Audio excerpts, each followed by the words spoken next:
আসসালামু আলাইকুম সবাইকে। আশা করি সবাই ভালো আছেন। আজকের যে ভিডিওটা নিয়ে এসেছি সেটা হচ্ছে গিয়ে আপনার যদি স্ত্রী স্বামী সংসার করতে না চায় তাহলে এই তাবিজ দিয়ে আপনি আপনার সংসার করাইতে পারবেন। মানে যদি কোনো নারী কোনো পুরুষের সংসার করতে না চায় তো সেই নারী কীভাবে আপনার সংসার করবে বা করাইতে পারবেন তারে দিয়ে, সেটাও আজকের তাবিজ সব কিছু বলে দিব, আপনারা নিজেরা করতে পারবেন। আর আমাদের দিয়ে যদি এগুলো কাজ করতে চান তাহলে অবশ্যই স্ক্রিনে একটা নাম্বার আছে, নাম্বারে যোগাযোগ করবেন, ইমো, হোয়াটসঅ্যাপ বা সরাসরি যোগাযোগ করবেন, ঠিক আছে, যে কোনো সময়।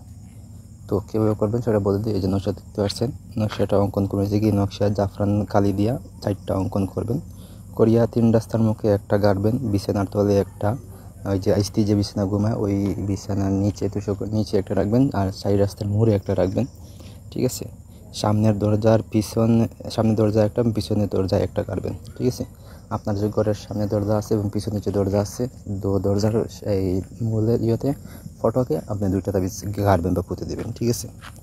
নকশা উভয়ের নাম, মায়ের নাম উল্লেখ করে লিখবেন। এই যে নকশা আছে, নকশার নিচে অথবা একটা সাইডে, ডাইন সাইডে অথবা নিচে আপনি আপনার নাম, আপনার বাবার নাম, মায়ের নাম, আপনার স্ত্রীর নাম, স্ত্রীর বাবার নাম, মায়ের নাম দিবেন, ঠিক আছে।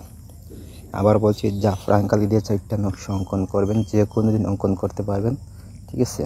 পাক পবিত্র হয়ে যে কোনো সময় যে কোনো দিন অঙ্কন করতে পারবেন 4টা নকশা জাফরান কালি দিয়ে ভোজ পাতায় অথবা হচ্ছে গিয়ে আপনার স্ত্রীর শাড়িতে বা যে কোনো একটা পরিষ্কার কাপড়, ঠিক আছে, অঙ্কন কইরা আপনি একটা হচ্ছে গিয়ে চৌরাস্তায় গাড়বেন, একটা আপনার স্ত্রীর যে শোয়ার জায়গায় মানে ঘুমায় সেখানে নিচে রাখবেন, একটা হচ্ছে গিয়ে সামনের দরজা আর একটা হচ্ছে পিছনের দরজায় গাড়বেন, ঠিক আছে। তাহলে আপনার যে স্ত্রী আছে সে যদি আপনার সংসার করতে না চায়, নারাজ থাকে, তো সে অটোমেটিক্যালি রাজি হয়ে যাবে এবং আপনার এই বিষয়ে কোনো কিছু বলবে না, ঠিক আছে। তো এই হলো আজকের তাবিজ। ধন্যবাদ সবাইকে, ভালো থাকুন।